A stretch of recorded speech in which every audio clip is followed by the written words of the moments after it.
The sun was a merciless god in this corner of the Arizona territory.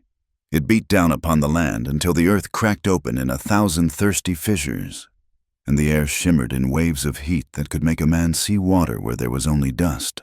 The wind, when it came, offered no relief. It was a hot, dry breath that scoured the landscape, carrying grit that stung the eyes and coated the back of the throat. It whispered through the skeletal branches of sagebrush and moaned around the corners of the solitary cabin that clung to the side of the hill like a stubborn, lonely weed.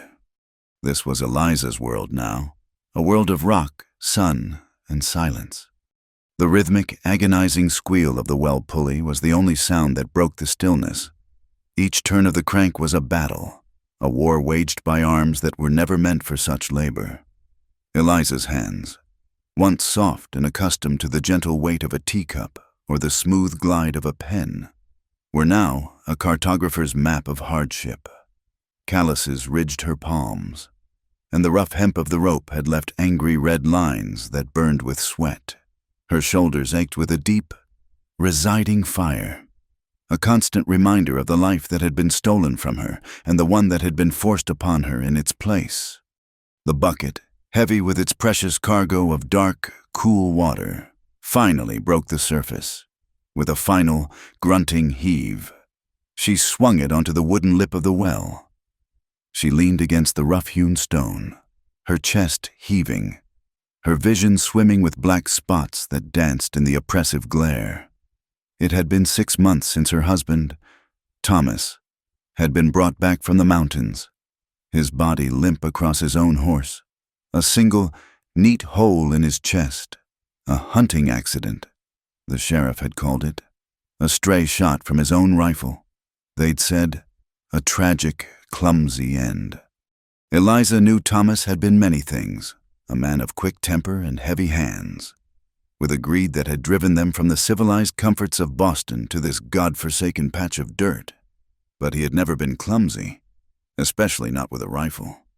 The town of Redemption, a day's ride away, had offered condolences as thin as broth, but beneath the platitudes, she had seen the other looks, the sideways glances, the whispers that followed her like her own shadow. Thomas had been the third man connected to her to meet an untimely end. Her father, a banker ruined by a bad investment, had taken his own life. Her first fiancé, a dashing young soldier, had fallen at Gettysburg. And now Thomas, in the small, superstitious minds of the townsfolk, the pattern was clear. She was not merely unlucky. She was a curse. The Black Widow of Crimson Hill, they called her, a name as cruel and sharp as the land itself. They left her alone, which was both a mercy and a torment. The isolation was a physical presence, a weight that settled on her in the quiet hours of the night. She remembered a life of gas lamps and polite society, of rustling silk gowns and conversations that danced with wit and nuance. Now her only companion was the wind, and her finest dress was a faded calico, patched at the elbows and stained with the realities of survival. The woman she had been was a ghost, a faint memory that sometimes visited her in dreams, only to vanish with the harsh light of dawn.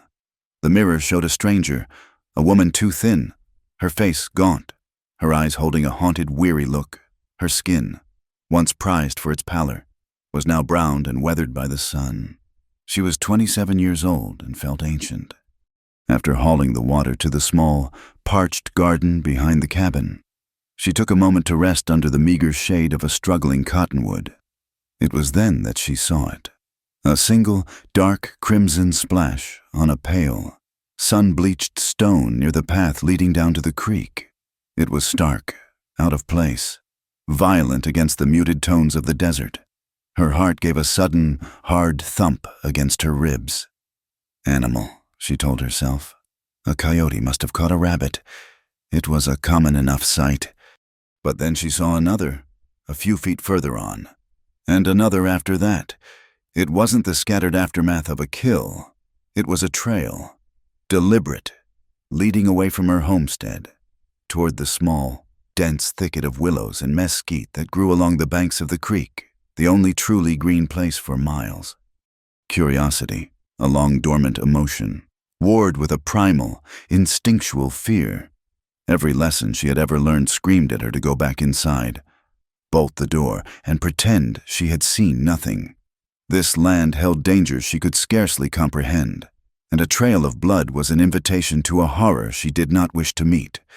Thomas had always warned her about the Apache. Savages, he'd called them, ghosts of the desert, appearing without warning to kill and plunder. His stories, told with a grim relish, had painted them as monsters, less than human. Yet, she found herself walking, one foot in front of the other, her eyes fixed on the grim markers. The woman from Boston would have fainted. The grieving widow should have run. But the person she was now, this lonely, hardened survivor, was compelled forward by a force she didn't understand. It was as if the sheer monotony of her grief was so profound that even the promise of danger was a kind of life. The air grew cooler as she neared the creek. The sound of trickling water was a balm after the silence of the hillside. The blood trail grew heavier here, smearing the leaves of low-hanging branches, staining the soft, damp earth by the water's edge. She pushed aside a curtain of willow branches, her breath catching in her throat. He was lying on his side, half hidden in the undergrowth, his body contorted in a posture of profound agony. He was Apache. There was no mistaking the high cheekbones, the long, unbound black hair matted with sweat and dirt, the copper tone of his skin even under a layer of grime. He wore only buckskin breeches and worn moccasins. His chest and shoulders were bare, showcasing a physique of lean, powerful muscle, now slick with a sheen of feverish sweat. A dark, ugly stain spread across the buckskin on his right thigh, and another, higher up on his left side, just under his ribs, looked far worse. It was a bullet wound, fresh. He was dying. Her first instinct was to recoil, to back away silently and flee. This was the monster from Thomas's stories. An enemy, a threat to her very existence. The townspeople would hang any man who looked like this, and they would surely drive out any woman who helped him. He was the wilderness personified, dangerous, untamed, and utterly alien. She took a step back, a dry sob of terror catching in her throat. But as she watched, a shudder racked his body. A low groan, raw with pain, escaped his lips. His eyes were closed, his face etched with a vulnerability that transcended race or allegiance. In that moment, he was not the savage of her husband's tales. He was not a warrior. He was simply a man, bleeding his life out onto the thirsty ground. And Eliza, who had felt nothing but the dull ache of her own loss for so long, felt a sudden, sharp pang of something else. It was a terrible, unwelcome empathy. She saw in his broken form a reflection of her own isolation, her own struggle against a world that wished her gone. To leave him here would be to surrender to the same heartless indifference that had been shown to her. It would be to agree with the town, with Thomas, with the merciless sun, that some lives were simply not worth saving. "Damn you," she whispered, the words aimed at him, at herself, at the God who had presented her with this impossible choice. Her mind raced, a frantic calculus of risk and consequence. Bringing him to the cabin was madness, but the barn, the old, rickety structure, stood 100 yards from the house, smelling of hay and decay. It was shielded from the main track. No one ever went there. With a resolve that felt like insanity, she moved forward. She was not a strong woman, but desperation lent her a wiry strength. Getting him to his feet was an ordeal. He was heavier than he looked, a dead weight of muscle and bone. He mumbled incoherently, his body burning with fever. She half dragged, half carried him, stumbling through the brush, her own muscles screaming in protest. Every rustle of leaves sounded like the approach of the sheriff's posse. Every shadow seemed to hold a watching eye. By the time she got him across the dusty yard and into the suffocating darkness of the barn, she was trembling and soaked in sweat, his and her own. She settled him on a pile of old, clean hay in an empty stall. The scent of dust and dry grass thick in the air, in the dim light filtering through the cracks in the walls. His injuries looked even more gruesome. She ran back to the cabin, her heart pounding a frantic rhythm against her ribs. She gathered what she could: a basin of precious water, clean rags torn from an old shift, the whiskey Thomas kept for medicinal purposes, and her sewing kit. Back in the barn, she knelt beside him. For a long moment, she simply stared, terrified of what she was about to do. Touching him felt like a profound transgression, but the sound of his shallow, ragged breathing spurred her into action. With trembling hands, she cut away the blood-caked buckskin around the wound on his side. It was deep, angry, and inflamed. She cleaned it as best she could, her stomach churning at the sight. He flinched and moaned, but did not wake. She poured whiskey over the wound, causing his whole body to arch in a silent scream of agony. Tears streamed down her face as she stitched the flesh together with clumsy, uneven movements. She worked for what felt like hours, her world shrinking to the small, dusty space of the horse stall, the smell of blood and whiskey, and the heat radiating from the stranger's body. When she was done, she bandaged him with the strips of her shift, her hands gentle now, her fear replaced by a weary, focused purpose. Exhausted, she sat back on her heels. The sun was setting, painting the sky in strokes of orange and purple, casting long shadows across the barn floor. She had just harbored a fugitive, an enemy of her people. She had invited a danger into her life that was far greater than loneliness. As if sensing her turmoil, the man stirred. His eyes fluttered open. They were not the eyes of a monster. They were dark, deep-set, and clouded with pain and delirium. But in them, she saw a flicker of lucid intelligence. His gaze found hers, and for a heartbeat, there was only a silent acknowledgement of their shared, desperate situation. His lips parted, dry and cracked. A sound emerged, a guttural whisper in a language she did not understand. He spoke a few words, his voice a mere rasp. Then, as if dredging up the last of his strength, he switched to heavily accented, broken English. "Do not tell white men." He seemed to drift away again, but his eyes fixed on her face, holding her with a desperate plea. He said one more word, soft and sibilant, a sound like the wind through the pines. Kohana. Her name. No, she realized. His name. He was Kohana, and he had just placed his life squarely in her calloused, trembling hands. The barn door creaked shut, plunging them into a shared, secret darkness. Outside, the world remained hostile and unforgiving, but inside, something new and terrifying had just begun. The nights became a secret ritual, a world unto themselves, separate from the sun-scorched reality of her days, while the moon stood sentinel in the vast, indifferent sky. Eliza would slip out of the oppressive silence of her cabin and cross the yard to the barn. She moved like a phantom, her every step measured, her ears straining against the chirping of crickets for any sound that was out of place, the distant neigh of a horse, the bark of a rancher's dog, anything that might signal she was not alone. Inside the barn, the air was thick with the scent of hay, dust, and the sharp, metallic tang of blood, now mingled with the earthy aroma of herbs. She learned to build a small, smokeless fire in an old iron bucket, feeding it with dry mesquite that burned hot and fast. Over this meager flame, she brewed concoctions from plants she found by the creek, guided by a tattered book on herbal remedies her mother had once pressed into her hands. Yarrow to fight the fever, poultices of comfrey for the knitting of flesh, and willow bark steeped in water for the pain.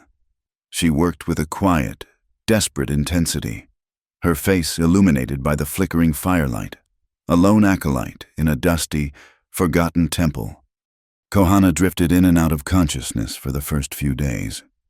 He was a furnace of fever, his skin radiating a heat that frightened her. In his delirium, he spoke in the fluid, guttural tones of his own tongue, words that were meaningless to her but carried a weight of sorrow and pain. She would cool his brow with damp rags, spoon broth and her bitter herbal teas between his cracked lips, and change the dressings on his wounds.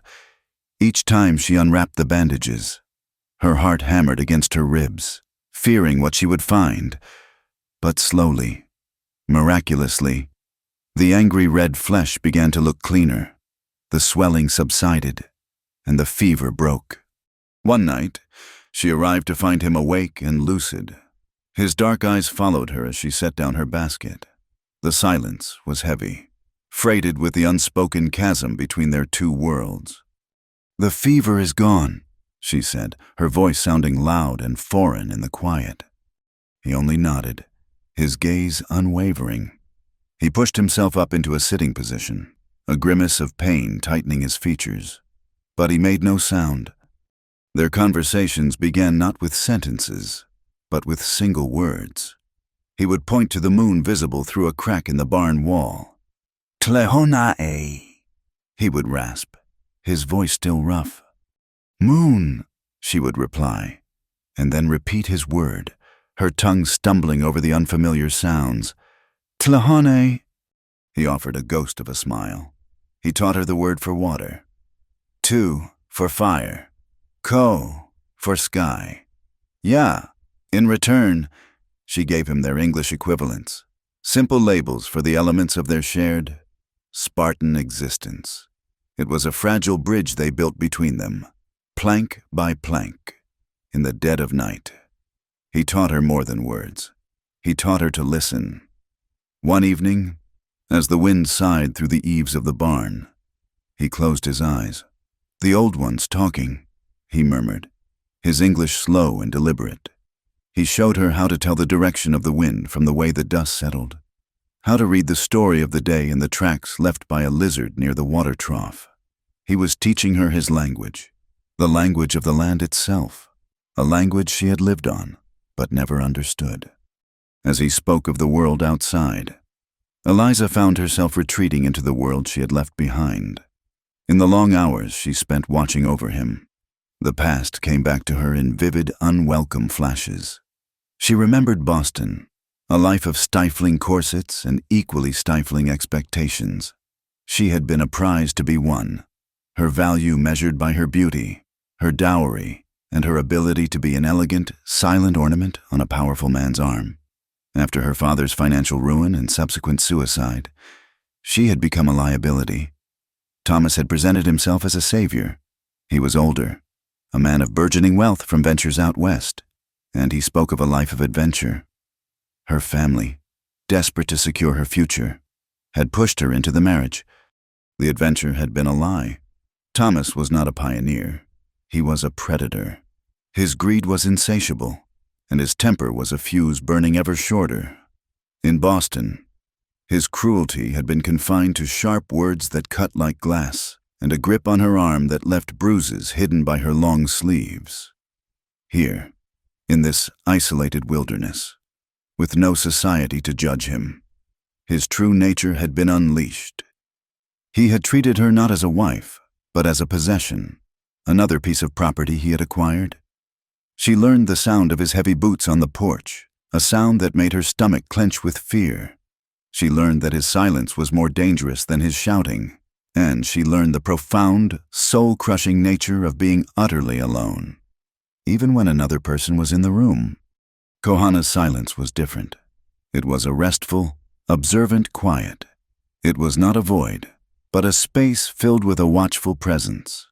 As the days bled into weeks, a subtle shift occurred in the barn's close atmosphere. The space between them, once charged with fear and suspicion, began to hum with a different kind of energy. Their glances would meet and hold for a second longer than necessary. When she reached out to change his bandages, her fingers would brush against his warm skin, and a jolt, sharp and startling, would pass between them. They rarely spoke of personal things, but in the quiet moments, a deeper communication was taking place. He saw the weariness in the slump of her shoulders, and she saw the ghost of a terrible sorrow in his eyes. One evening, the sky turned a bruised, sickly yellow. The air grew heavy and still, the kind of oppressive silence that precedes violence. Then the storm broke. It was not a gentle rain, but a biblical deluge. The wind shrieked like a banshee, tearing at the old barn, and rain hammered against the roof in a deafening torrent. The structure groaned and shuddered around them. Eliza, who had weathered so many of Thomas's storms, found herself undone by this one. A piece of the roof tore away with a sound like a rifle shot, and water began to pour in. A wave of pure, unreasoning terror washed over her. She huddled in the corner of the stall, wrapping her arms around her knees, and began to weep. They were not quiet, dignified tears, but ragged, desperate sobs for her lost life, for her loneliness, for the sheer, overwhelming struggle of it all. She felt a presence beside her. Kohana had moved, hissing in pain as he dragged his injured leg, and lowered himself to the hay-strewn floor next to her. He didn't speak. He simply sat there, a solid, breathing bastion against the chaos. When a particularly violent gust of wind made the main support beam overhead creak and splinter, he reacted instantly. He shifted his body, leaning over her, shielding her head and shoulders with his own torso as dust and splinters rained down. He was still weak, still injured, but his protective instinct was absolute. He held his position, his muscles tense, until the worst of the gust passed. Then, in the echoing quiet between claps of thunder, he reached out and took her hand. His grip was firm, his palm warm and calloused against hers. He just held it, a silent anchor in the raging storm. When the storm finally passed, leaving a dripping, clean-washed world in its wake, they were still sitting there. The moon emerged from behind the clouds, casting a silver, ethereal light through the new hole in the roof. Rainwater dripped from the splintered beam, catching the moonlight like falling diamonds. Eliza's sobs had subsided, leaving her feeling empty and strangely calm. Kohana released her hand and shifted to face her. In the pale light, his features were stark and beautiful. He slowly raised his good hand, the one not stained with his own dried blood, and gently, hesitantly, touched her cheek. His fingers were rough, but his touch was unbelievably soft. He wiped away a stray tear with his thumb.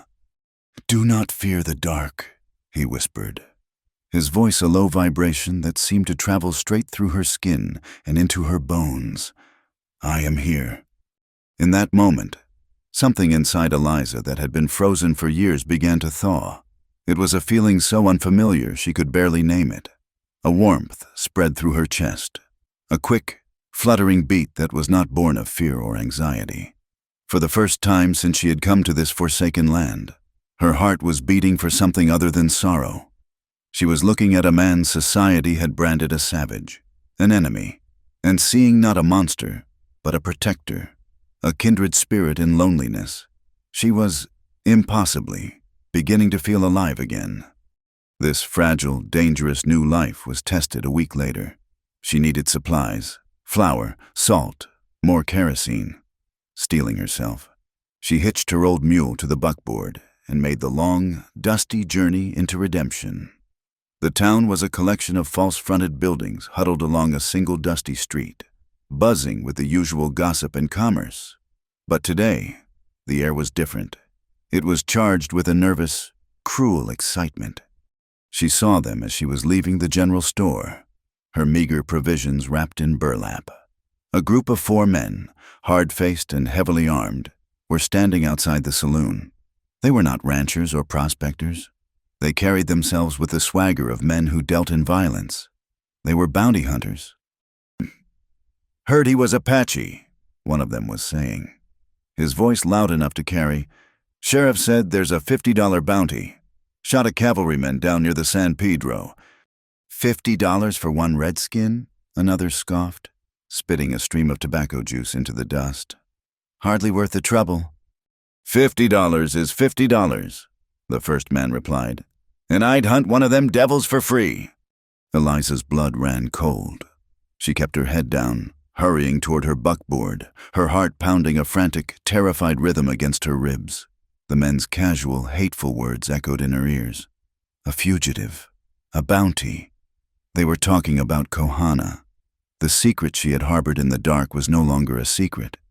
It had a price on its head, and the hunters had come to collect. The ride back from redemption was a blur of frantic terror. The $50 bounty echoed in Eliza's mind, a death knell for the fragile life she had been nurturing in the darkness of her barn. Every rock formation seemed to hide a man with a rifle. Every cloud of dust on the horizon signaled the approach of the bounty hunters. The mule, sensing her panic, plodded on at its own maddeningly slow pace. By the time she reached the turnoff to her homestead, the sun was a fiery eye sinking below the horizon, and a cold knot of dread had settled deep in her stomach. She didn't go to the cabin. She veered directly to the barn, her heart hammering against her ribs.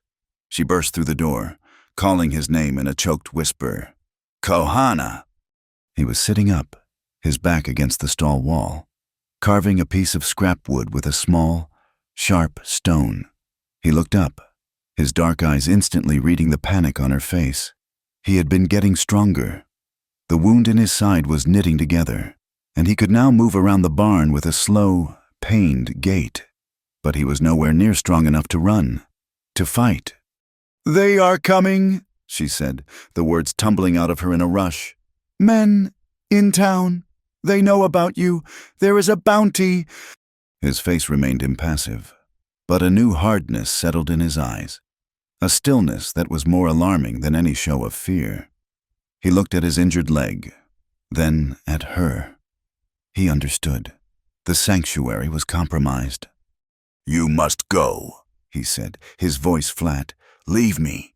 "No," she shot back, the words sharp with a ferocity that surprised them both. "They will kill you.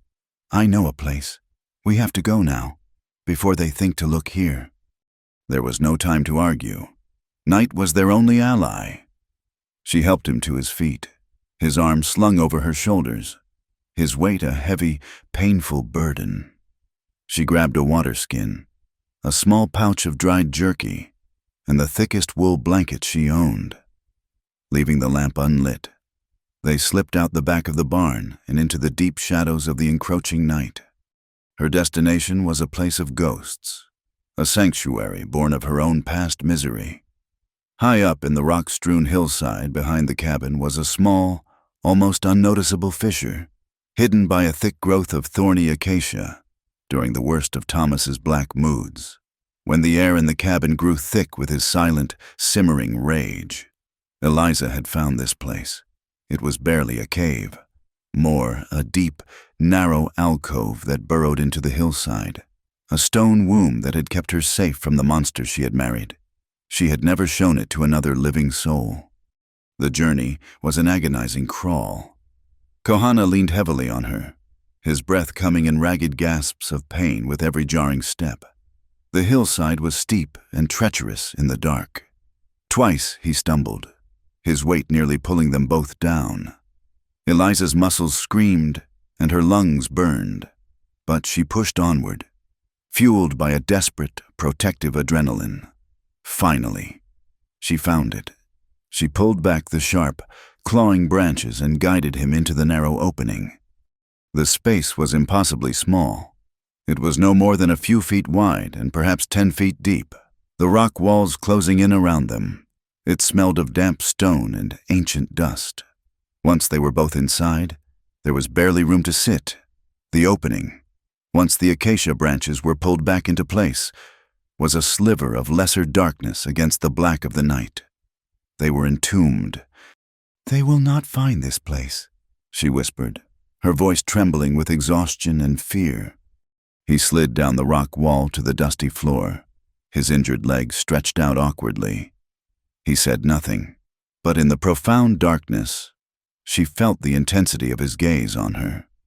The next days became a timeless, whispered existence. The world shrank to the dimensions of their stone prison. They spoke in low murmurs, their voices swallowed by the rock. They shared the water skin. Taking small, careful sips, they divided the jerky, chewing the tough, salty meat slowly to make it last. The intimacy of their confinement was absolute, stripped of all artifice. She was acutely aware of his presence, of the heat of his body just inches from hers, of the sound of his breathing that became the rhythm of her own. At night, the desert cold seeped through the stone. They huddled together under the single wool blanket, not for comfort, but for survival. It was a practical, necessary warmth. Yet it was more profound than any embrace Eliza had ever known. Lying so close, his shoulder pressed against hers, his breath warming the air beside her cheek. The barriers between them seemed to dissolve into the shared darkness. It was in that darkness that he finally told her his story. It did not come all at once, but in fragmented pieces, delivered in his slow, careful English over the course of a long, cold night. He spoke of his people, the Chiricahua, not as savages, but as families. He spoke of his father, a great hunter, and his mother, who could weave blankets that told the stories of the stars. He had a younger sister, little more than a child, with a laugh like the sound of the creek after a rain. Then his voice grew low, stripped of all emotion, a monotone that was more chilling than any scream. He spoke of the soldiers, blue coats. They had come to their winter camp at dawn.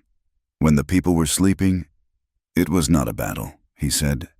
It was a slaughter. He used the Apache word first, a sound full of sharp, broken edges, then translated it. The great killing. He had been away from the camp, checking his trap lines. He had returned to the sound of gunfire and screams, and had hidden in the rocks. A boy of 16, watching as his world was burned to the ground. He had watched them kill his father. He had watched them murder his mother and sister. He was the only one left. He had been running, fighting, and hiding ever since. He was the last of his blood. As he spoke, Eliza felt the cold of the cave recede, replaced by a different, more terrible chill. The abstract threat of the Apache she had been taught to fear dissolved, replaced by the image of a boy watching his family die. His loss was a thing of impossible scale, a wound far deeper than the one she had stitched on his side. Yet, in its devastating finality, she recognized a terrible echo of her own desolation. Her losses were smaller, quieter, but they had left her just as alone. She, too, was the last of her line, a solitary soul adrift in a hostile world. The loneliness she had felt as a curse now felt like a shared language. She reached out in the darkness, her hand finding his. She simply held it, her fingers lacing through his, a silent testament to her understanding. The cold was a physical entity, a predator stalking them in their stone refuge. One night, it was worse than ever, a deep, biting chill that seemed to sap the very life from their bones. Huddled under the blanket, their shared warmth felt pitifully inadequate against the vast, freezing indifference of the desert. Eliza began to shiver, not just from the cold, but from a deeper, more profound despair. The reality of their situation crashed down on her. They were trapped, hunted. Their small store of food and water was nearly gone. She thought of her empty cabin, her desolate life, and the future that stretched before her, an endless expanse of solitude. A sob escaped her, raw and broken in the stillness. Tears streamed down her face, hot at first, then cold on her skin. She spoke into the darkness, the words torn from the deepest part of her soul, a confession she had never even dared to whisper to herself. I cannot live alone. The words hung in the air, a declaration of utter defeat. She felt Kohana shift beside her. His arm came around her shoulders, pulling her closer, her head finding the hollow of his shoulder. He was not soft, but hard with muscle and bone. Yet she felt a sense of safety, of sanctuary, in his embrace that she had never known. He held her for a long moment as her sobs quieted, his hand stroking her hair with a surprising gentleness. Then he leaned closer, his lips near her ear, and his voice was a low, urgent plea, a sound of almost desperate entreaty. Never say that again. She tilted her head back, trying to see his face in the impenetrable gloom. She could feel his breath on her lips, warm and alive. He was not chiding her. He was begging her. He knew what it was to be alone, and he was telling her that to speak of it, to give into it, was to die. Survival was an act of will, a refusal to surrender. The tension in the small space became a palpable thing, a current of energy arcing between them. It was a culmination of the whispered conversations, the shared fears, the desperate, life-saving proximity. He lowered his head, and she felt the hesitant touch of his lips on hers. It was nothing like the bruising, demanding kisses Thomas had forced upon her. This was tentative, questioning. His lips were chapped and dry, but there was a warmth, a softness there that sent a shockwave through her entire body. It was a kiss of profound, staggering tenderness. A tremor ran through her, and she responded, her own lips parting slightly. The kiss deepened, no longer hesitant, but filled with a raw, burning hunger that had nothing to do with lust and everything to do with life. It was a hunger for connection, for recognition, for an affirmation that they were more than just hunted things cowering in a cave. It was the kiss of two survivors, two ghosts, clinging to each other in the dark as if to prove they were still real. In that moment, they crossed a line that had no name. It was not a surrender to passion, but an act of reclamation. In the cold, silent darkness of the cave, they sought not pleasure, but solace. It was a desperate, silent declaration against the world that had tried to crush them. It was a reclamation of their own bodies, their own souls, from the violence and neglect that had defined their lives. For Eliza, it was the first time she had ever been touched with reverence, the first time an embrace had felt not like a cage, but like a home. For Kohana, it was a confirmation of a life he thought had been lost forever. They were two lonely flames, coming together not to be extinguished, but to burn brighter against the overwhelming darkness. The world outside the cave was born anew with the rising sun. A fragile peace, woven in the darkness and silence, clung to Eliza as she slipped out of the rock fissure just before dawn.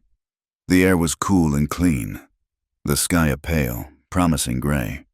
For the first time in a long time, the familiar landscape did not seem like a prison, but a place of quiet possibility. She left Kohana sleeping. A promise to return with more water and whatever food she could salvage whispered into the stillness. But the feeling of peace shattered the moment she saw her cabin. The front door, which she had barred so carefully, hung open, swinging slightly on one hinge like a broken jaw. The violation was so profound it stole the air from her lungs. She approached with the caution of a doe sensing a wolf, her heart a frantic drum against her ribs. Inside, chaos reigned. It was not the work of a simple thief. It was an act of malicious inquiry. Her meager possessions had been thrown to the floor. The mattress was slashed, its corn husk stuffing spilling out like entrails. Her flour and sugar sacks had been emptied, coating the floorboards in a fine white dust that recorded the heavy boot prints of the intruders. They had been looking for something, or someone. Her small chest of personal belongings, letters from her mother, a lace handkerchief, a silver locket, had been pried open and its contents scattered. They had touched everything, defiled every corner of her small, private world. It was a brutal message. You are not safe. You have no secrets. A shadow fell across the open doorway. Eliza spun around, a small cry catching in her throat. Sheriff Brody stood there, a tall, stoop-shouldered man whose placid face belied a stubborn, unyielding will. He removed his hat, a gesture that was meant to be polite but felt like a threat. "Mornin', Mrs. Carter," he said, his voice level. "Seems you've had some trouble." "Someone broke in," she stated, her voice tight. "We had a report," he said, his eyes scanning the room, lingering on the slashed mattress, the overturned furniture. "A report of strange comings and goings from this place. Folks are getting nervous."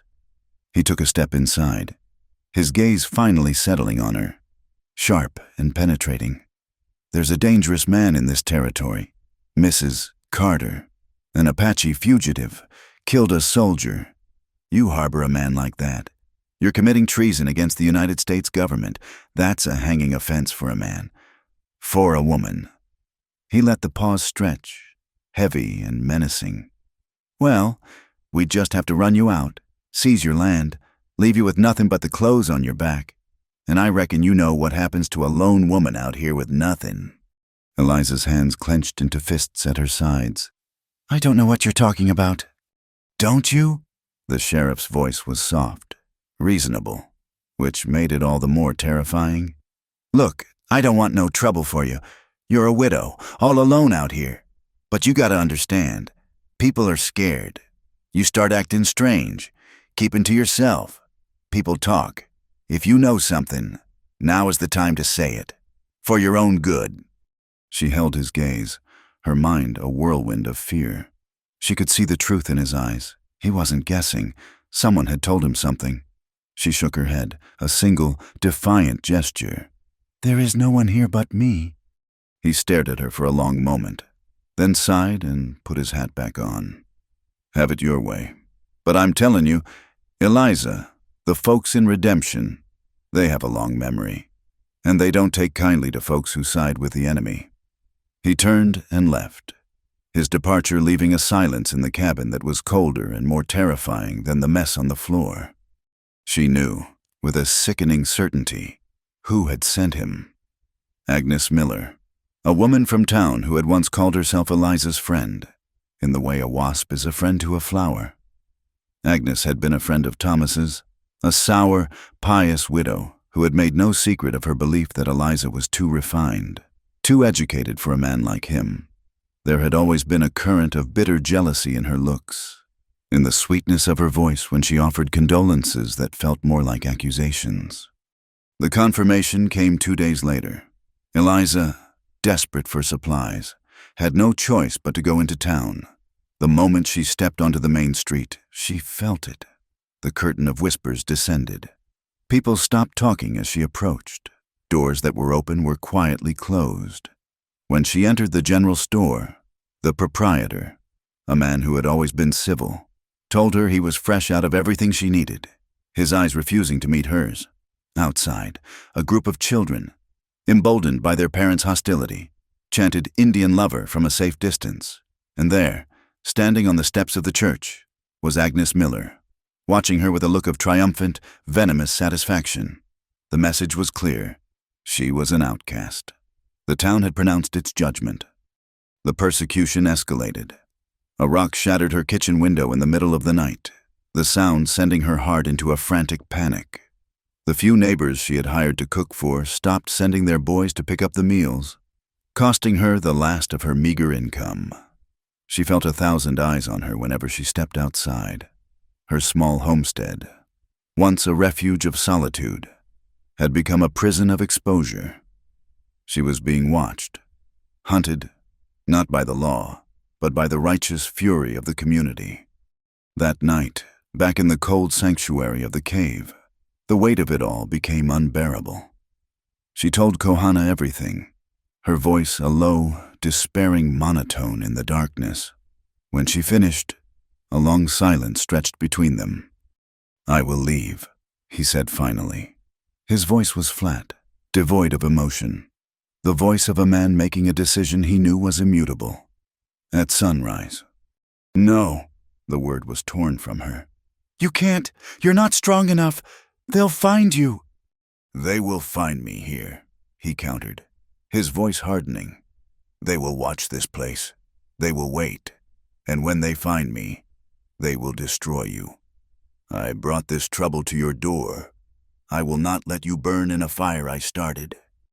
And where will you go? She demanded, a frantic anger rising in her, an anger born of terror. You'll die out there, Kohana. If the bounty hunters don't get you, the desert will. It is my death, he said, his voice dangerously quiet.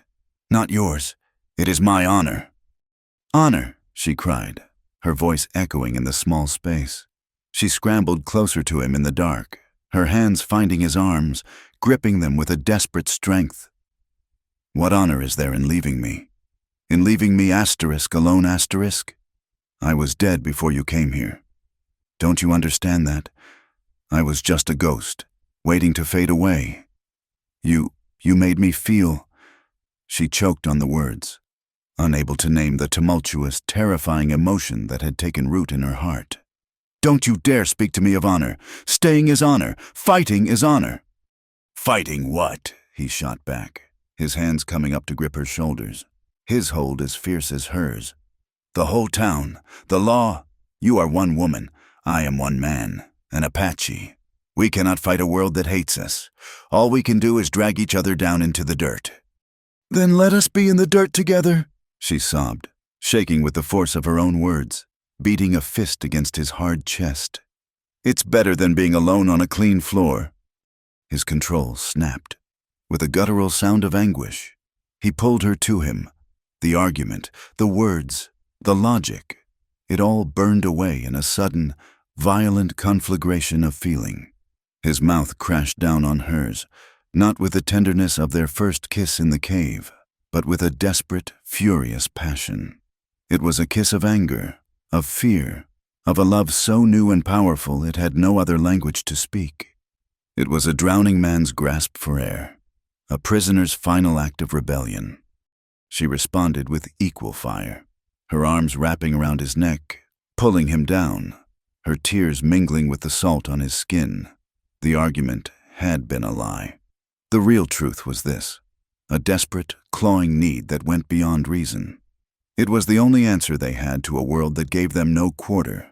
The confines of the cave, once a prison, now became their entire universe. Their clothes were an impediment, a reminder of the world outside, and were torn away. This was not an act of gentle love-making. It was a storm. It was every unspoken fear, every moment of repressed longing, every ounce of rage against their fate, channeled into the frantic, desperate language of skin and bone. It was a fierce, almost brutal claiming. His hands mapped her body, not as a man exploring a woman, but as a blind man learning the only face he would ever know. She met his ferocity with her own, her nails digging into the muscles of his back, her body arching to meet his. It was a frantic dialogue of touch and breath and motion. In his desperate, consuming possession, she felt not violated but seen, utterly, completely seen for the first time in her life. He was not taking from her. He was pouring all of his own brokenness, his own loneliness, his own untamed spirit into her, and she was accepting it, claiming it as her own. She was seeing him, too, not the Apache fugitive, not the wounded man, but the core of him, the survivor, the warrior who had been stripped of everything but the will to live. It was a raw, painful, and beautiful exorcism of all the ghosts that haunted them, a final, desperate affirmation of life in the face of death. The summons came not with a shout, but a quiet, official knock. It was delivered by a young deputy who couldn't meet Eliza's eyes. A crisp, white paper ordering her to appear before an informal tribunal in Redemption's town hall. The charge was clear. If not written in legalese, suspicion of aiding and abetting a known fugitive. It was a death sentence for her life here, one way or another. She and Kohana spent their last night in the cave, the stone walls that had once been their sanctuary now feeling like the sides of a tomb. They spoke little. There was nothing left to say that hadn't already been communicated in the frantic language of their bodies, in the shared silence of their desperation. In the morning, as she prepared to leave, he took her hand. His was steady. "Whatever they ask, say I forced you," he said, his voice low and firm. "Say I threatened your life. It is the only way." "I will not lie for them," she replied, her voice a hollow echo of the fire she'd felt before. "You will not lie for them," he corrected gently. "You will live for me." He pressed a small, smooth stone into her palm. "This will give you the strength of the mountain. Be the mountain, Eliza." The town hall was a stifling, wood-paneled room, smelling of stale tobacco and unwashed bodies. It was packed. It seemed every man, woman, and child from Redemption had come to witness the condemnation of the Black Widow. Agnes Miller sat in the front row, her face a mask of smug piety. Sheriff Brody stood near the door, his expression unreadable. At the front of the room, behind a heavy oak table, sat Judge Peterson, a stern-faced man with tired eyes who ran the town with a reluctant, weary authority. He read the charge aloud, his voice droning on about federal laws and territorial statutes. Eliza stood before him, alone, her hands clasped so tightly her knuckles were white. She felt the weight of 100 hostile stares, a physical force that threatened to buckle her knees. She was the mountain. She repeated it to herself, over and over. Mrs. Carter, the judge said, peering at her over his spectacles. This is a grave accusation. Did you or did you not knowingly provide shelter, food, or medical aid to the Apache fugitive known as Kohana? Eliza opened her mouth to speak, the lie Kohana had coached her to tell feeling like ash on her tongue. But before she could utter a sound, the double doors at the back of the room swung open. A collective gasp swept through the crowd. Kohana stood there. He was unarmed, his hands held loosely at his sides. He had cleaned himself at the creek. His long black hair was damp and combed back from his face. He wore only his buckskin breeches, his bare torso revealing the fresh, pink scar on his side and the lean, powerful lines of his body. He was still gaunt, but he stood tall, his presence filling the room with a wild, indomitable energy that silenced every whisper. He walked forward, his limp barely noticeable, his eyes fixed on the judge, ignoring the shocked and fearful faces that turned to watch his slow, deliberate progress down the center aisle. He stopped beside Eliza. For a brief second, his eyes met hers, and in their depths, she saw a universe of sorrow and apology. Then he turned to the judge. "This woman is innocent," he said, his English clear and strong, resonating in the stunned silence. "I came to her home, wounded. I forced her to help me. I told her I would kill her if she did not. She did what any person would do to save their own life. The crime is mine alone." A furious murmur rippled through the room. Agnes Miller shot to her feet. "He's lying to protect his heathen lover," she shrieked, her voice cracking with venom. Judge Peterson banged his gavel. "Silence! Mrs. Miller! Sit down!" He turned his weary eyes back to Kohana. "You are admitting to being the fugitive with the bounty on his head?" "I am," Kohana said. "And you claim Mrs. Carter was your prisoner?" "She was," he lied, his gaze as steady as stone. Eliza felt something inside her break. It was the last thread of her old self, the woman who endured, who hid, who survived by being silent. He was trying to build her a cage of safety with his lies, but she had lived in a cage before. She would not do it again. Tears began to stream down her face, hot and unstoppable. A sob, raw and wrenching, tore from her throat, and the entire room turned to stare at her. "No," she whispered, the sound barely audible. She looked at Kohana, her heart breaking for the honorable, impossible sacrifice he was trying to make. "No," she said again, her voice gaining strength, ringing with a truth that silenced the room more effectively than any gavel. She turned to face the judge, to face the entire town.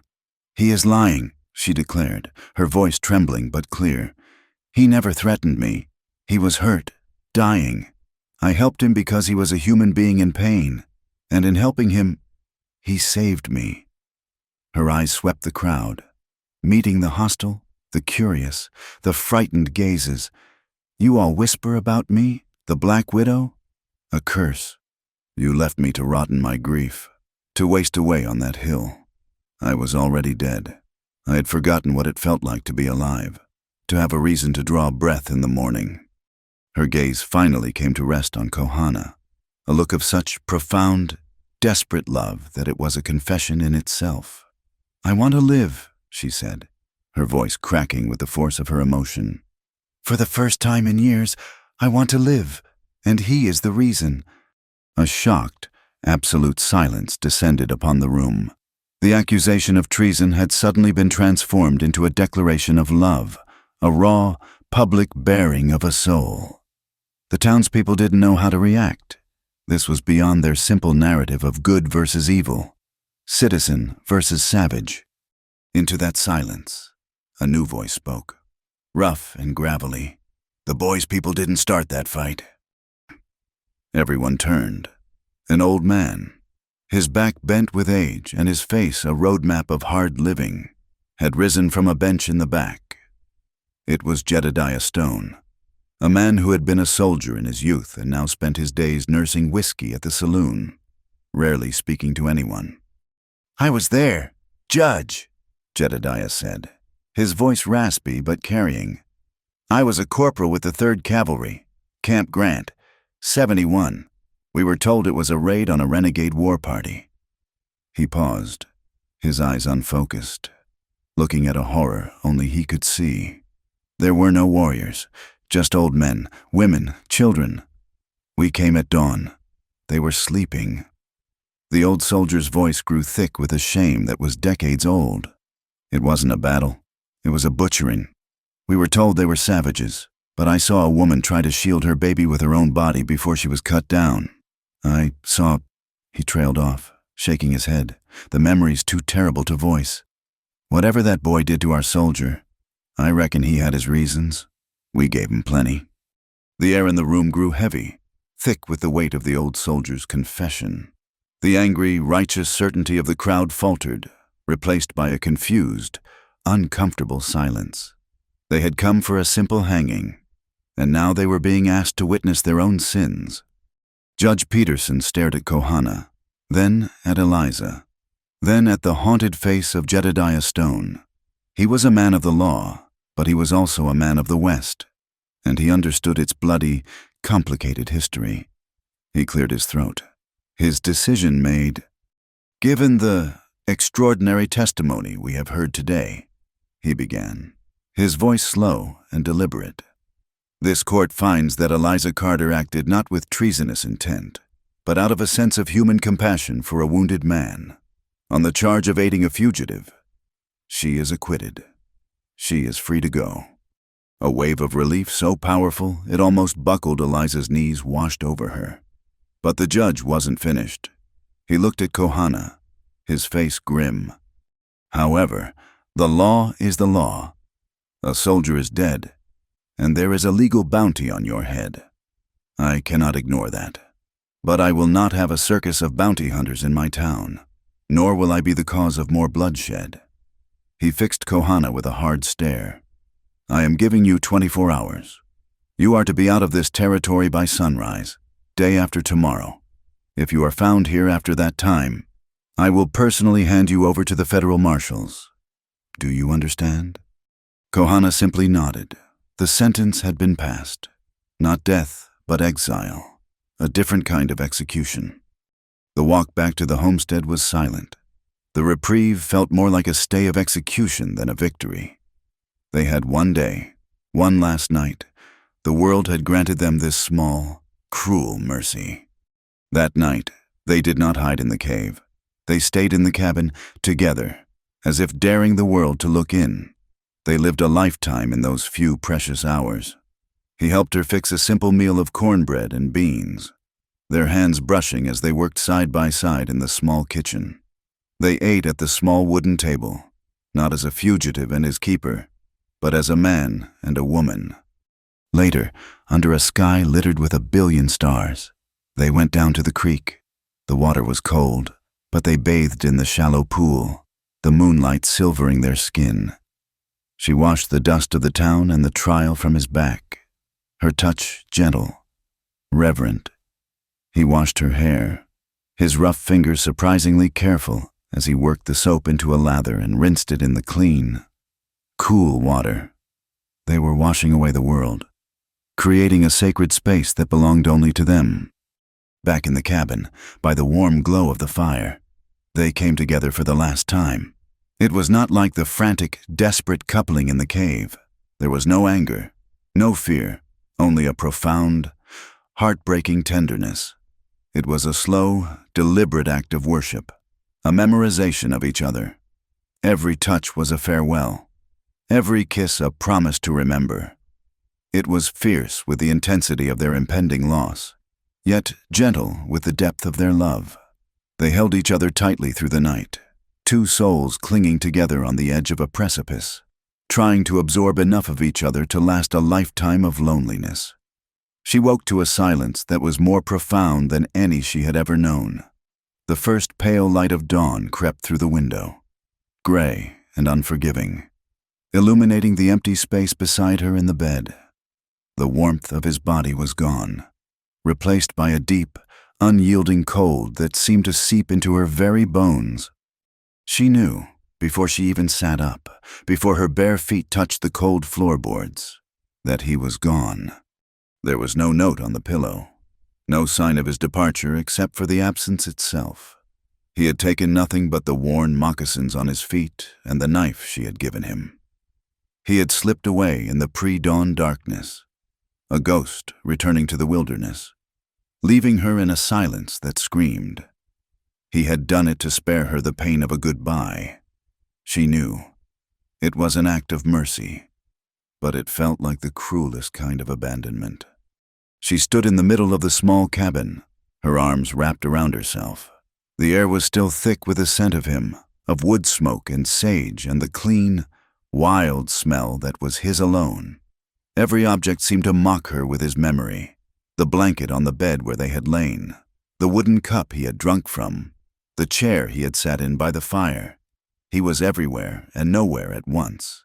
The finality of it was a physical blow, a weight that pressed down on her chest until she couldn't breathe.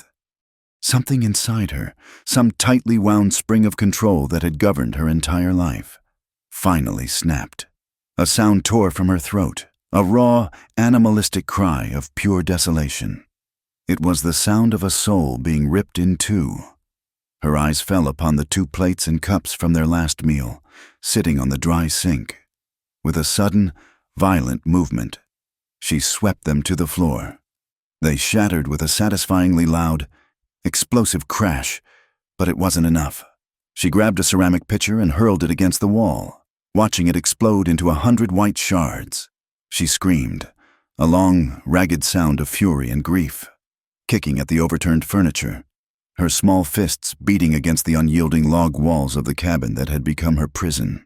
She raged until her voice was a raw croak, until her knuckles were bruised and her body was shaking with the force of her spent, empty fury. Then she collapsed. She sank to the floor amidst the debris of their last supper, a crumpled heap of calico and despair, and wept. She cried until her body was empty of tears, until all that was left was a vast, hollow ache. Hours passed. The sun climbed higher in the sky, its indifferent light streaming through the dusty windows. Eventually, the shuddering sobs subsided. A cold, numb resignation settled over her. She had to clean up the mess. She had to go on. That was all there was. She began to sweep the broken pottery, her movement stiff and robotic, as she went to add a log to the hearth. Her eyes caught something out of place, tucked deep inside the chimney, resting on a ledge just above the firebox, was a small, soft deerskin pouch. Her breath caught, her hands, trembling, reached into the soot and drew it out. It was heavy for its size and tied with a leather thong. She recognized his handiwork in the neat, tight knot. With fumbling fingers, she untied it. Inside, nestled on a bed of dried sage leaves, was a necklace.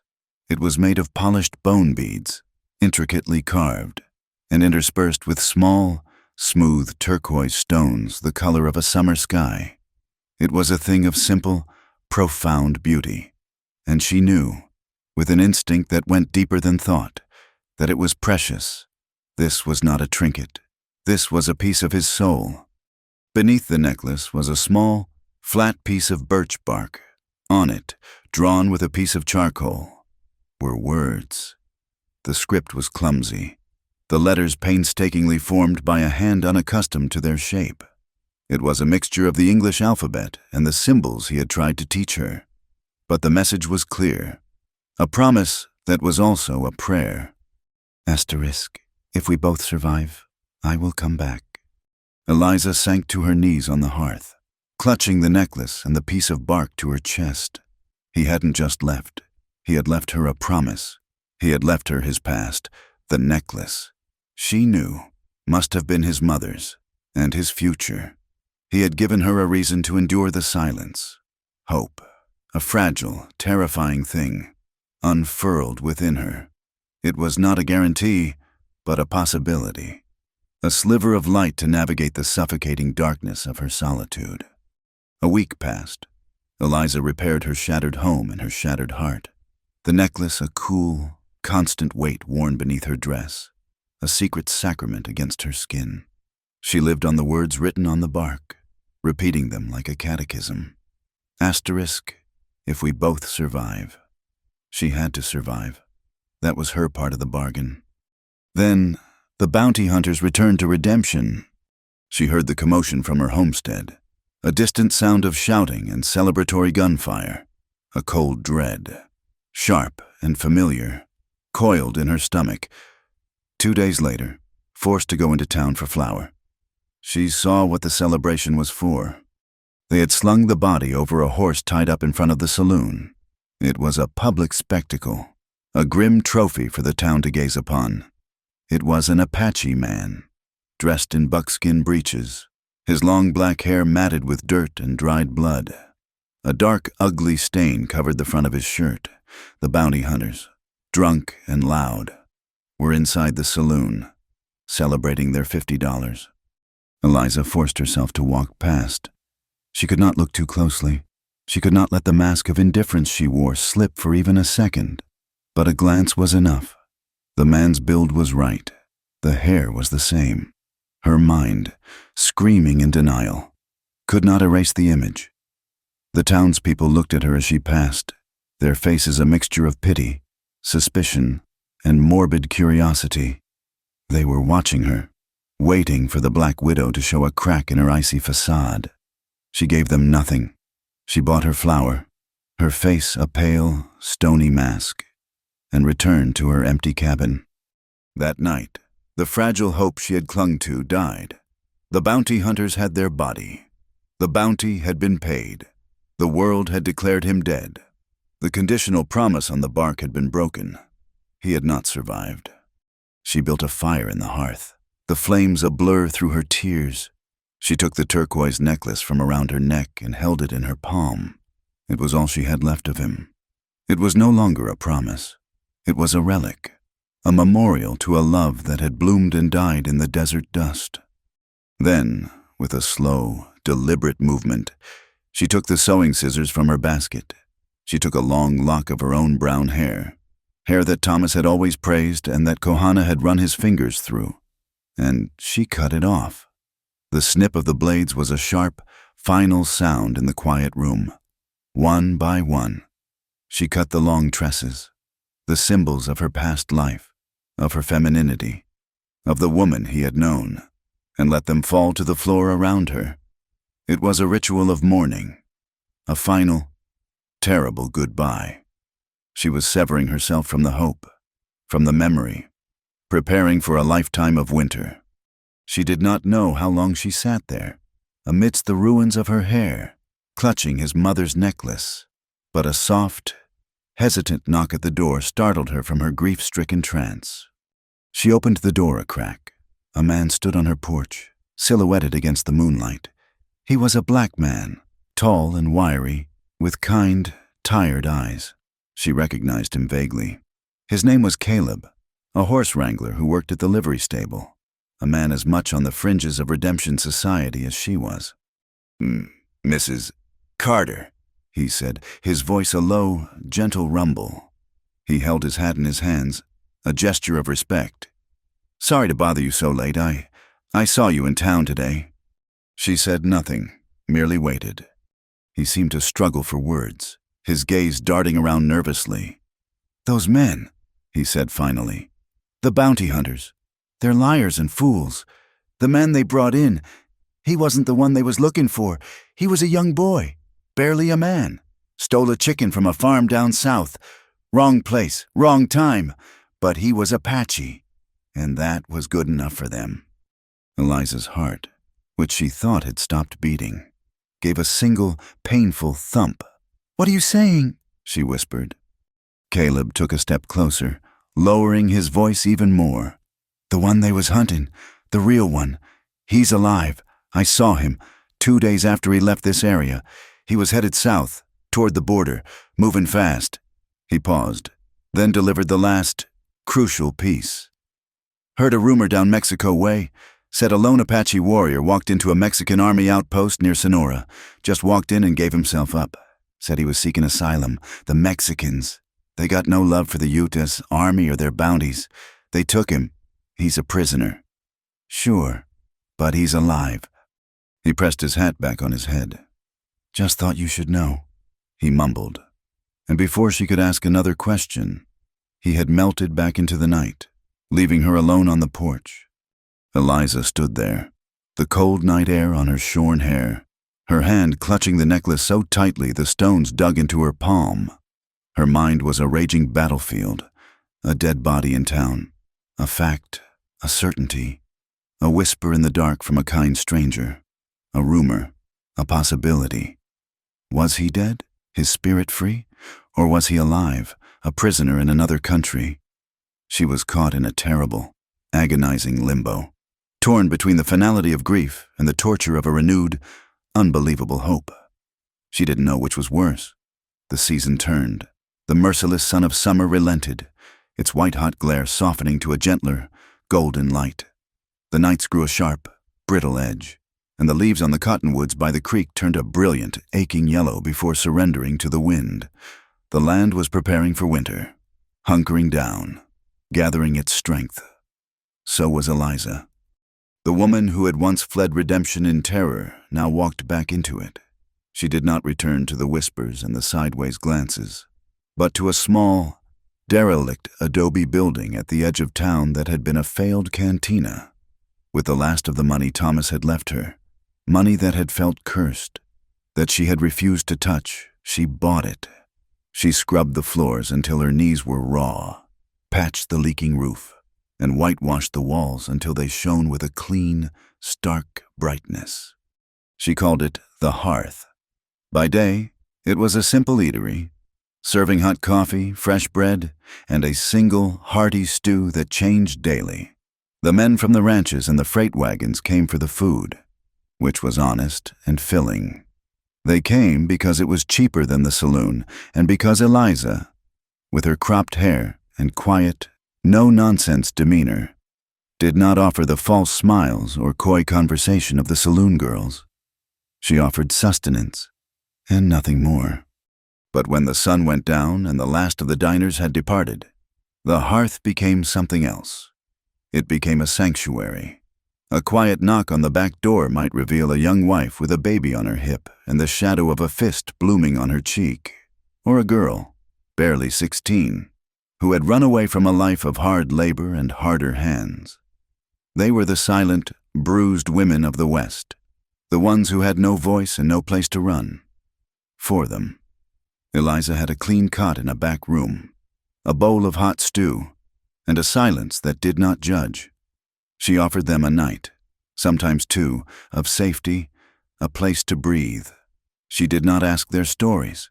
She saw their stories in their haunted eyes. The town, of course, talked. The whispers followed her still. Some said she was running a house of ill repute, a convenient lie for the guilty consciences of the men whose wives and daughters sought her out. Others, like Agnes Miller, declared she was gathering an army of fallen women, a coven of witches on the edge of their decent town.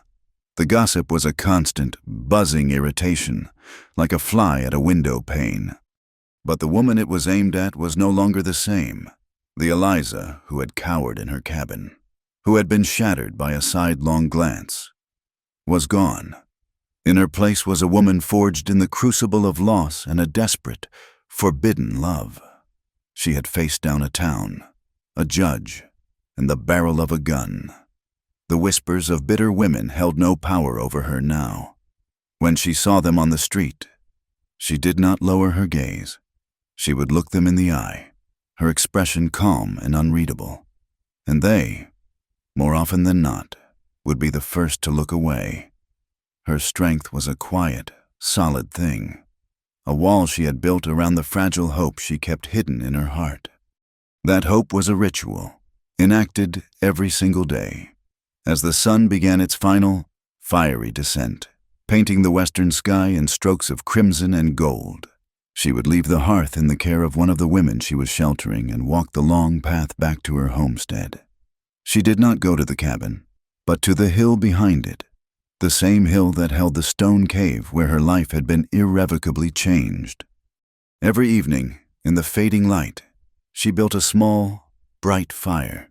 It was not a bonfire, not a signal that could be seen for miles and invite questions. It was a personal beacon, a prayer made of flame and smoke. As she watched the sparks spiral up into the deepening twilight, she would take the turquoise necklace from beneath her dress. She would hold it in her hands, its stones cool against her skin, and she would think of him. She would send her thoughts, her strength, her unwavering belief out into the vast, indifferent wilderness. Asterisk, if we both survive? It was an act of pure, unreasoning faith. She did not know if he was alive. She did not know if he could see it. It didn't matter. She was holding up her end of the bargain. She was surviving, and her fire was a testament to that survival, a single warm point of light against the encroaching darkness. One night, the air was unusually still, and a low mist was creeping up from the creek bed, softening the edges of the world, making ghosts of the rocks and sagebrush. The sun had bled out below the horizon, leaving a sky the color of a deep bruise, pricked with the first shy stars. Eliza fed another piece of dry wood to her fire, the flames leaping up, casting her solitary figure in a flickering, dancing light.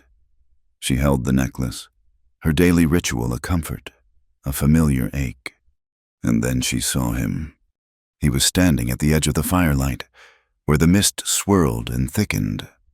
For a long moment, she thought he was a creation of the smoke, a phantom conjured from her own desperate longing. He was a silhouette, a tall, lean shape that was achingly familiar. He did not move, did not speak. He just stood there, watching her, slowly, as if walking out of a dream. He took a step forward into the full glow of the fire. It was Kohana. He was thinner, his high cheekbones sharpened by hardship, the lines around his eyes and mouth carved deeper. A dark, rough beard covered his jaw, a sign of his time in a world without a razor. His long hair, unbound, fell over his shoulders. He was ragged, worn down by whatever hell he had passed through. But as he looked at her, she saw that the fire in his eyes, that fierce, proud, untamable light that had first captivated her, was undimmed. It burned as brightly as ever. In his hand, he held a necklace of bone and turquoise, his mother's. Time seemed to stop. The crickets fell silent. The wind held its breath. They stood across the small, crackling fire from each other, separated by a season of silence and 1,000 miles of uncertainty. There were no words. What could they possibly say? How could mere language bridge the chasm of what they had endured? They simply looked, taking in the truth of each other's survival. They drank in the sight of each other, a long, thirsty look that spoke of desolate nights and prayerful dawns. She saw the prisons he had escaped, the hunger he had known. He saw the strength that had replaced her fear, the purpose that had straightened her back. With a slow, deliberate movement, Eliza opened her hand. The turquoise necklace she wore, her own constant companion, slipped from her grasp and fell softly into the dust at her feet. She let go of the symbol, the relic of his absence, and then she ran. There was no sound but the frantic whisper of her skirts against the dry grass and the ragged gasp of her own breath. She ran across the small circle of firelight and launched herself into his arms. He caught her, his arms coming around her, holding her with a strength that was both fierce and shaking. He buried his face in her shorn hair, a low sound of pure, unutterable relief rumbling in his chest. She clung to him, her face pressed against the rough fabric of his shirt, her body trembling with the force of 1,000 unshed tears. Her silence, a testament to a joy so profound it was painful. They were not two people anymore, but one single, breathing entity, a knot of survival and love that could never be untied. The fire crackled and spit, casting their embracing shadows long against the hillside. Behind them, the last vestiges of the sun painted the horizon in a final, defiant blaze of scarlet and orange. And there, on the lonely hill, under the watchful eyes of the emerging stars, they stood, two survivors, two halves of a single soul, their hands finally, irrevocably, clasped together. He did not become Kohana again. That man, the hunted warrior, was a ghost who belonged to the wilderness and the bitter memories of the past. The man who now lived beside Eliza in the small cabin on the hill was called Cody. It was a simple, unassuming name, a name that could pass without notice, a name that allowed him to walk in the daylight. He cut his hair to his shoulders and traded his buckskin for the simple denim and cotton of a homesteader. He was a man planting roots in the very earth that had once been his battlefield. Their life fell into a rhythm, governed not by fear, but by the seasons. They rose with the sun and worked side by side. The small, parched garden that Eliza had once struggled to maintain alone now flourished under their combined care. It became a living symbol of their union, a place where two worlds met and mingled. Beside the neat rows of beans and squash, she planted the familiar herbs of her Boston childhood, rosemary, thyme, and lavender. Beside them, he cultivated the plants of his people, the flat-leafed yarrow for fevers, the potent echinacea for cleansing the blood, and the sacred sage for prayer. They worked in a comfortable silence, their hands in the dirt, a language of shared purpose passing between them. The hearth in town continued to be Eliza's domain, but it changed. It was less a business and more a community. Cody, using his skill with wood, built a long porch on the front, and in the afternoons, it became an unofficial schoolhouse. It did not start with a plan, but with a single, curious child. It was Caleb's son, a quiet boy with wide, intelligent eyes, who was the first to approach Cody, not with fear, but with a question about a bird's feather he had found. Cody did not teach with books and slates. He knelt in the dust and drew the bird in the dirt, showing the boy how the feathers were shaped for flight. He taught him the Apache word for it, a sound as swift and clipped as the bird's own call. Soon, other children came, the ones who lived on the fringes, the children of poor ranchers and laundresses, the ones who were too rough or too shy for the prim schoolteacher in the town's proper school. They sat on the porch steps, a small, rapt audience, as Cody, or Mr. Cody, as they called him, spoke. He did not lecture. He told stories. He told them the story of how the coyote got his cleverness and how the stars found their way into the night sky. Eliza would sit nearby, mending clothes or shelling peas, translating not just his words, but the spirit behind them. He taught them the names of the plants in the garden and their uses. He showed them how to read the story of the day in the tracks left by a jackrabbit or a deer. He was not teaching them the ways of an enemy. He was teaching them the language of the land they all called home. Of course, the whispers did not cease entirely. There were still those, like Agnes Miller, who would cross the street to avoid them, their face pinched with a sour, righteous disapproval. They saw a woman with scandalously short hair living with a man who was not her husband, a man who was, beneath his farmer's clothes, still a savage in their eyes. They would pull their children closer when Eliza and Cody passed, their glares a constant, low-grade poison. But the poison no longer found purchase in Eliza's soul. She had built an immunity to it. Her world was no longer the narrow, judgmental street of redemption. Her world was the warm, solid presence of the man beside her, the smell of herbs drying in the rafters of her cabin, and the sound of children's laughter as they stumbled over the strange, beautiful words of the Apache language. The glares of the ignorant were no match for the look in Cody's eyes when he watched her across the dinner table. Their peace was a fortress, built not of stone and wood, but of a shared, unshakable truth.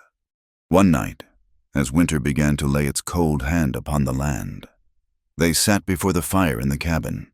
The day's work was done. The world outside was silent and draped in a blanket of early snow. The flames in the hearth danced and leaped, casting warm, shifting shadows on the log walls. This room, once the stage for her deepest despair, was now the center of her universe, a place of profound and absolute peace. She lay with her head in his lap, the rough denim of his trousers a comforting texture against her cheek. He was running his fingers through her short hair, a slow, repetitive motion that was as soothing as the crackle of the fire. She thought back to the woman she had been, the one who had raged against these same walls, who had felt a loneliness so vast it threatened to swallow her whole. She remembered the terror of the nights, the crushing weight of the silence. She looked at the man whose presence had filled that silence, whose quiet strength had become the bedrock of her new life. "I'm not afraid to be alone anymore," she whispered, the words spoken not to him, but to the fire, to the ghosts of her past. It was a final, quiet declaration of independence, an acknowledgement of the strength she had found within herself. She was no longer a fragile thing, dependent on another for her survival. She was whole. He stopped stroking her hair. For a long moment, he was silent. Then, he gently placed his hand over her heart, his palm warm against the simple cotton of her dress. She could feel the steady, reassuring pressure of his touch, a connection that went deeper than skin.